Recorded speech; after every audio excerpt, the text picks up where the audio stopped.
last few years, Volkswagen have put a lot of focus on their electric models. However, over the last year, they've been upgrading some of the combustion fleet to make the brand feel more cohesive when it comes to their petrol and electric models. Of course, most recently, I've covered the new Tiguan, and I loved that car. But this is something which has somewhat sat in its shadows. This is the new Volkswagen Passat, and maybe it's sat in the shadows because it's not such an overwhelming upgrade over the outgoing model, or perhaps it's because we just have an obsession with SUVs in this nation. But all I know is that if you want practicality, the Passat is a fantastic option.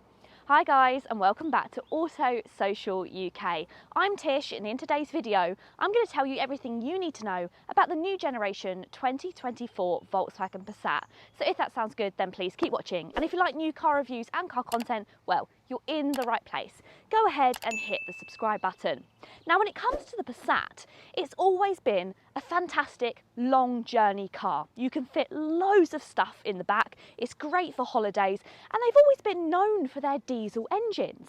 However, no longer fitted with a diesel engine, it now has an e-TSI 1.5 litre engine, and I wanted to find out whether this can be as economical as a diesel. So I took it on a really long run, and let me tell you just how impressed I was. And what a better excuse than a trip to Euro Disney. So from my house in Suffolk all the way to Disneyland Paris via the Euro Tunnel is around 650 miles. What a better way to stretch the legs of the Passat and really put it through its paces. And I have been so impressed. I've had a really positive experience with this car. So the engine that I have is the 1.5 litre e-TSI. So it's a 1.5 litre petrol engine paired together with a 48 volt mild hybrid system. And together, these give you just a little bit of electric assistance. But I really wasn't expecting the mile per gallon that I got out of this car. Sure, it's not quite the old diesel standards of 70 to 80 miles per gallon, but it is doing consistently between 50 and 60. And what is even more impressive about this car is when I got back from my 650 mile round trip, I actually had 200 miles left in the tank. So that means from the 66 litre petrol tank, it can do 850 miles, maybe even more if you're not doing a lot of motorway driving. And for me personally, that's so impressive, and it's right up there with what you'd expect from your older diesels. And this means that if you are concerned of switching from a diesel to a petrol, I really hope this can put your mind at rest. And just in general, it's been a really nice car to spend time with. So it's got a 7-speed DSG gearbox, and sure, it can be a little bit hesitant when you're in your standard mode, but pop it into sport and it becomes a little bit more responsive. And if you need it to be even more responsive, then you can just use the paddles behind the steering wheel. This isn't a sporty car, but let's face it, it's very large. It gets around 150 PS, and it will do the 0 to 62 sprint in just under 10 seconds. And for a vehicle of this size, I think that's more than sufficient. Many of you will mention, and I'm fully aware, that often when brands send you cars, it's always the highest spec models. And when I went through all of the equipment that this car come with, I just assumed that this had to be the highest spec model. Only when I was doing my research for this video did I realise that it's actually the entry-level model, the Life. There's 3 versions that you can get of the Passat, and I do say it's the entry level, but even the entry level starts at just a touch over £37,000, so it's certainly not a cheap model, but you get so much equipment as standard, which I'll run through in a moment. But the entry level model is the Life. You then have the Elegance. This is more towards your posh kind of amenities, so you'll also get a panoramic sunroof and some nice touches which give it a slightly more upmarket feel. And then you have the R-Line model. So if you've watched my version of the Tiguan review, it's very similar. You get this open front gloss black honeycomb grille. But the model that I'm actually reviewing is the entry level Life. And I think this is a fantastic option to go for. You get pretty much everything you'd want. Now the colour is an upgrade, but this is Yeah, I don't know what that word is. It means a mineral which is green, and it's already left my mind. I've been researching and trying to remember what it's called. But it's beautiful. It's very contrasting. I know a lot of people aren't going to like this, but personally, I really like it, and I think it suits the Passat. So if you go for the Life model, you also get these. I'm going to butcher this as well because it's not Bologna, it's Bologna. You get these Bologna 17-inch alloy wheels, and I think this really helps with the aerodynamics and getting the best out of your fuel economy, because they're very efficient in their styling, very simple. You have that aerodynamic design, and aerodynamics is something that they've really focused on when it comes to this car. They've made it larger but also more aerodynamic, so that's going to help with those fuel economy figures. So I shouldn't really have been surprised, but I was really impressed. In terms of styling though, even if you go for the entry-level Life model, you still get loads of nice styling. You get this LED light bar which runs all the way along the front of the car. No light up badge on the Passat, but I think a lot of people will actually prefer that. And every version gets some really nice LED lights, and they feel high quality because you've got the dips of chrome in them. It's a really good looking car. You've also got those chrome bars around the front. It certainly doesn't feel like the entry level model, but as I mentioned, the price isn't really entry level either. But it's inside the cabin which really convinced me that this couldn't be the entry-level model, because in previous years, Volkswagen's quality, it hasn't exactly had the best reputation, but in here, it's fantastic. Whether it's real leather or imitation leather, you find quite a lot of it around the cabin. It's all across the dashboard. You've got this contrasting piping and contrast stitching. You've got this high gloss black panel, and you've got a bit of brushed chrome as well. On top of the dashboard, that's all wrapped in black leather, and you've got leather all across the doors too, and also on this armrest. And then the seats, you've got some really nice grey seats, which actually, this is the standard colour, which again, that quite surprised me and I like it. There's no black option though, so whether people like this or not, it's going to be to their taste. Personally, I think it's great, but I understand a lot of people do prefer a darker interior. But you've got these contrasting art velour seats with the piping and the contrast stitching and leather on the outside, and they're so comfortable. And then massage.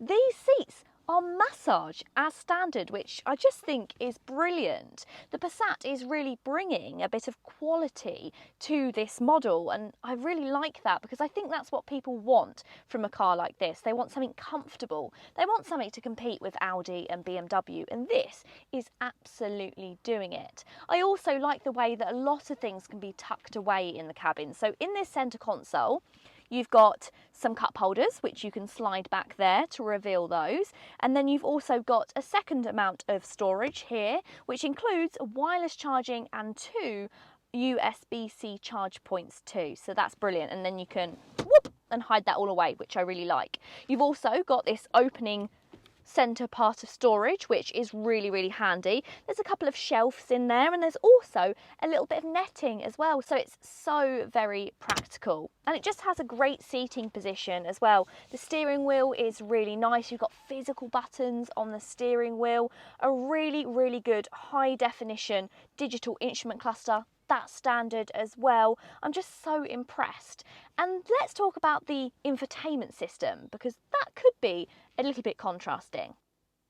So the screens in Volkswagens have been quite heavily criticised recently. Now personally, when it comes to size of screen, I think that this is perfect. You can get a slightly larger version, which is the upgraded Pro, and that's just way too large. If you've watched my recent review of the Volkswagen Tiguan, that was in that car and it was just enormous. This personally for me is the perfect size for the car. It just sits in perfectly with the dashboard.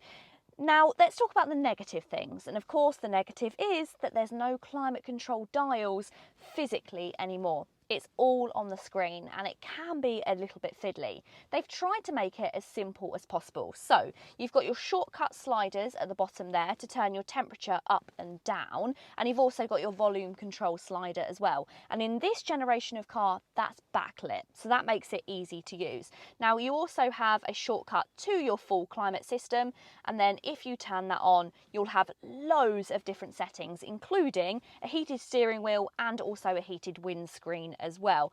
Now, this isn't the most simple system, I'm not saying that it is, but they've tried to make shortcuts on this as best as possible. And talking about shortcuts, there's lots of other ones as well. One of my favourite ones is this shortcut here, the assist shortcut. Hit that and it instantly brings up your lane assist and your speed warning. They're at the very top. They know that these want to be turned off the most often, and that is literally 3 clicks as soon as you get in the car to turn that all off, which I think is great. You also have a swipe down menu which will be able to access a few favourites which you can choose yourself. Again, this makes it really easy to finding things simply as possible. You also have your main menu settings where you'll find loads of different functions, and there's lots of things to fiddle around with and find on this screen. But overall, it may not be the easiest to use with everything being in there, but they have tried to make it as best as possible with lots of easy shortcuts. The Passat is now only available in its estate form, but for me, there's no real problem with that because that was my favourite model, and estates are getting rarer and rarer. And estates are fantastic for people with dogs, for families, for taxi drivers, and that's always been a key selling point for the Passat. And as I mentioned, it's got more space than ever before. And also, one of my favourite features on the Life trim, the entry-level model, is you get keyless entry and start, and you also get the kick boot as well. So loading items in when you've got your arms full couldn't be easier. That's one of my favourite features. Now inside here, as you'll notice, you've got a nice low load area. So if you've got dogs, it's easy to get them in and out. And inside of here, there's 690 litres, but also you have the levers on the side. So drop those down and that grows to just over 2,000 litres. So enormous amounts of space. Of course, whilst boot space is important for an estate, you need to have a decent amount of rear space as well. And I'm really pleased to say that it's brilliant back here. And again, it's bigger than it was previously. So easily 2 people could be really nice and comfortable.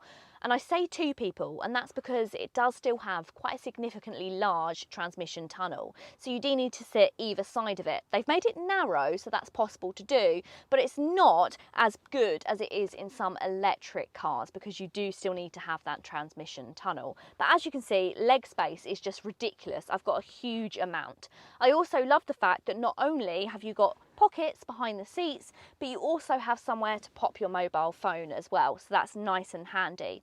You get tri-zone climate control as standard, and you can upgrade to have heated seats in the rear, and I also like that you have the sun blinds as well, so once again it's brilliant for families.